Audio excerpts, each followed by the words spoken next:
వీటెన్ news కి స్వాగతం. మంచిర్యాల జిల్లా బెల్లంపల్లి పట్టణంలో ఈ రోజు జాతీయ ఓటర్ల దినోత్సవం సందర్భంగా ఆర్డీఓ హరికృష్ణ జెండా ఊపి కార్యక్రమాన్ని ప్రారంభించారు. ఈ పట్టణంలోని పలు స్కూల్ పిల్లలతో బాలగంగాధర్ తిలక్ స్టేడియం నుండి ఏఎంసీ ఏరియాలోని 2 నంబర్ గ్రౌండ్ వరకు 100 మీటర్ల ప్లకార్డ్స్ ప్రదర్శిస్తూ ర్యాలీ చేరుకున్నారు. ఈ సందర్భంగా ఆర్డీఓ హరికృష్ణ మాట్లాడుతూ అర్హులైన ప్రతి ఒక్కరూ ఓటు నమోదు చేసుకుని ఓటు హక్కును వినియోగించుకోవాలని, ఎలాంటి ప్రలోభాలకు లొంగకుండా ఓటు హక్కు వినియోగించుకోవాలన్నారు.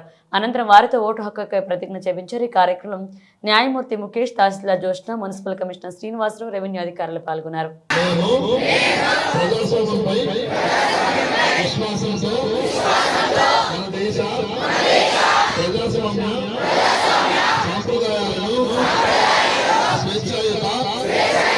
నిష్పక్షపాత ప్రశాంత ఎన్నికల ప్రభావాన్ని విద్యార్థులకు శుభాకాంక్షలు తెలియజేస్తున్నాను.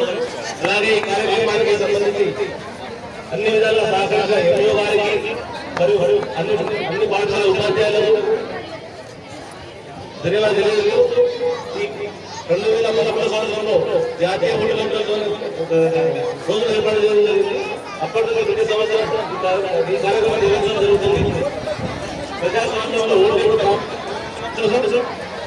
ఓటు విలువ మనందరికీ తెలియాలనే కార్యక్రమాన్ని చేయడం జరిగింది.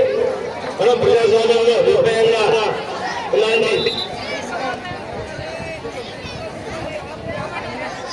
ప్రభుత్వాలను నమ్మకుండా ఓటు వేయాలి.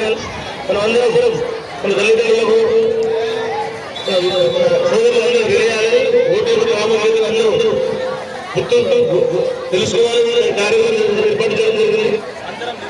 ఓటు వేస్తామని ఈ రోజు ప్రతిజ్ఞ చేస్తాం. ఈ కార్యక్రమానికి సంబంధించి ముఖ్యంగా మాకు అన్ని విధాలు సహకరించిన జనహిత సేవా సంఘాలు మనస్ఫూర్తిగా ఇంకా బెల్లంపల్లి పట్టణంలో ఇంకా ఎన్నో మంచి కార్యక్రమాలు చేయాలని వాళ్ళు మనస్ఫూర్తిగా కోరుకుంటున్నాను. ఇప్పుడు మన ఎమ్మెల్యే గారు ప్రతిజ్ఞ చేస్తున్నారు.